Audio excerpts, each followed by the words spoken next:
This is a video describing a motor controller I built. It's a 12-volt motor controller. I built it back around 1991, primarily as a tool to teach my son binary numbers and to motorize tinker toys. The power supply is from a old telephone system that I dismantled, and it has a large step-down transformer which is quite heavy, and it includes a solid state relay, which you probably can't even see it very well in this picture, that actually will cut the power to the unit off after 300,000 cycles of electric current. Basically, it counts the cycles or the sine waves coming in from Duke Energy, and it reaches 300,000 and automatically shuts the system down, which is about an hour and 20 minutes. We'll start by the buttons and the switches. We have a clock reset, a cycle reset, a one step for the clock run on and off switch, a clock rate, cycle bypass, on and off, cycle set, tens set, ones set, A on, AB reverse, and AB off. These are the outputs, A and B. When A is on, 12 volts is coming out of the A output. When B is on, 12 volts coming out of the B output. In AB reverse, you would have the motor plugged in to both of the hot leads. That would cause the motor to come on and then to reverse once it reaches the program number. But for the purpose of this demonstration, I'm not going to demonstrate the reverse, and simply how to make it operate. So I'll put this back over here. I had two motors, one of them failed, so I substituted with an LED fixture designed for automobiles. So we'll use this instead of the other motor. We'll start by, this is the main power button, on and off. The unit is already plugged in. Sometimes it will come on as soon as you plug it in. However, nothing will operate until programmed, except maybe the clock might run. We're going to start by, I'm going to turn the clock run switch off. The cycle bypass, put that on, because I don't want anything to happen automatically when I first power it up. I'm going to power it up with the on-off button. This is the display that you use to set your programming for when you want the motors or the lights to come on and shut off. This is the clock display, which displays basically the clock run. When the clock run reaches whatever you program, your ons, offs, and reverse, those functions will happen based on the output of this clock. This is an LED rate display. Basically, it shifts every time there is a cycle. So I'm going to press the clock one-step button and watch what happens. All the LEDs light up, and the number has gone to 1. I press it once again, that goes to 2, and all the LEDs went off. If I switch it to clock run on, the clock will start running and the display will change with each number. Now, down here there's 3 little LEDs. Let's see if I can get my bead on them, which are the speed indicators for the clock. You see those 3 white LEDs there.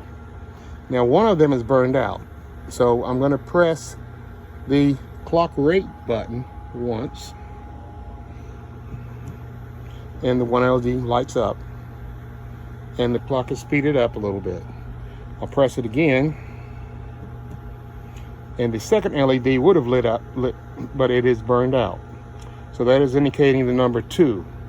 Another another press of the button indicates 3. Another one indicates 4. This is in binary, remember. Another one indicates 5. Another one indicates 6, which is burned out on the second one. Another one indicates 7. As you can see, at 7, the clock is running quite fast.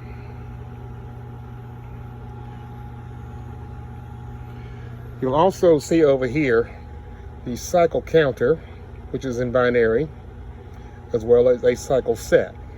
So we can set the clock to run based on the number of cycles we want it to run through. So we're going to go over here to cycle reset. First of all, let's stop the clock. Clock run off. Clock is stopped. Cycle reset, which will clear the cycle counter. Now we're going to set the number of cycles we want the clock to run through. So go over here to the cycle set button and press it once. Actually, I didn't clear the cycles. If you just step through them, they'll step through the numbers like so. 2 to the 0 power 1, 2 to the first power 2, 3, 4, 2 squared. 2 squared plus 2 to the 0 power is 5, and so on. So right now it's set to run for 6 cycles. Now, we're going to let the clock run, and when the cycle counter matches the cycle set, the clock will stop. So I'm going to reset the clock first with the clock reset button. I'll press that. The clock resets to 99. Now we're going to turn the clock run switch on and let the clock run. And you can see it's already gone through 1 cycle once it clears zeros. It's already cleared 3 cycles, 4 cycles, 5 cycles, and it hit 6 cycles, and I had the cycle bypass on. So I forgot to turn the bypass off. Now the clock is stopped. So we're going to restart it by hitting cycle reset to restart it. And it started counting again. This time it'll shut off because I have the bypass switch, cycle bypass switch to off. Clock is running. Clock stopped at 00, and the cycle counter now matches the cycle set. Now we're going to program this motor to come on. Then we're going to program this light to come on at a different number, and then the light will shut off at whatever number we program that. I'm going to show you the 1-step process first by using the 1-step button for the clock. So the default for the program digits is 11. We can change that with the 10s and the 1s buttons here. So let's say at 11, I'm going to go ahead and let A on come on. So I want A to come on at 11. Press A. Then I'm going to set the 1s to 12. That's when I want B to come on. And at 13, with the 1s again, I want B to shut off. Okay, the programming is done. Now I'm going to 1-step the clock by pressing the 1-step button. And when the clock reaches 11, A will come on. 12, A will go off. B will come on. 13, B will go off. So let's go to here. Go here so you can see the motor. I'm going to press the button until the motor comes on. The motor is now running. LED light is lit up for channel A, and the clock is at 11. Take the clock to 12, by pressing 1 step again. The LED light has come on. The red LED for output B is lit, and the motor has shut off. Press 1 step once again. The light is shut off, and the motor is no longer running, and we are at the program stop number of 13. Now, these numbers will continue to do this as many times as you want to let it run. But for the sake of demonstrating how fast it can run, I'm going to reprogram. You can reprogram while it's running too, by the way. Matter of fact, I'm going to go ahead and let the clock just run. So I'll set cycle bypass, and let the clock just run. When those numbers are reached, you will see a flash because it's only going to be on for just a moment. You'll just see a motor bump. It'll only be on for just a moment because the numbers are counting up on the clock so fast.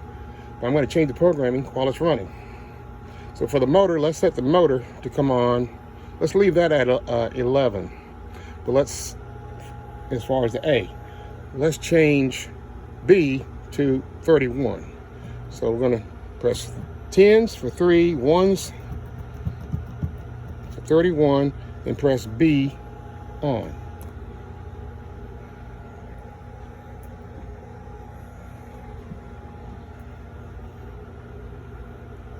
I still program the off. So let's set the off for 61. And off.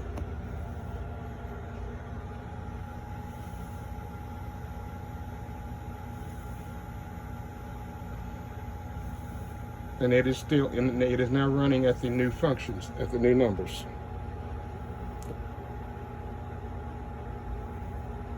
So you see the duration of the on time is longer now.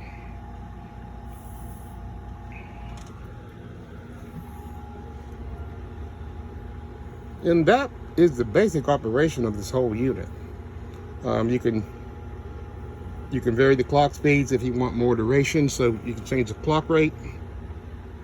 I'm just changing the clock rate, slowed it down, and I will,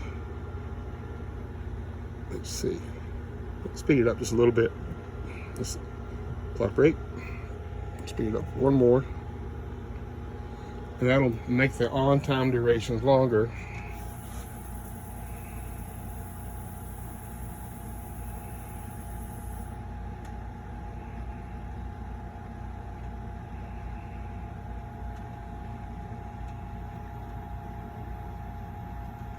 And off. So it's fairly simple in operation. But I can tell you, it took me 6 months to build because I wired every component, made my own bus for the data. It took about a month of troubleshooting because I was getting erroneous signals. So I had to add capacitors to most of the circuits to shunt those signals to ground. To shut the unit off, you simply press and hold the on-off button, like this, and the unit shuts off. Well, that in a nutshell is how to operate it, so have fun with it, play with it, and you can use other 12-volt items. For example, you could use another 12-volt light instead of a motor for the other side. Keep in mind the 12-volt LED source is polarity sensitive, where the motor is not. So you can have the motor plugged in like this, and when it calls for the B, the motor will simply reverse directions.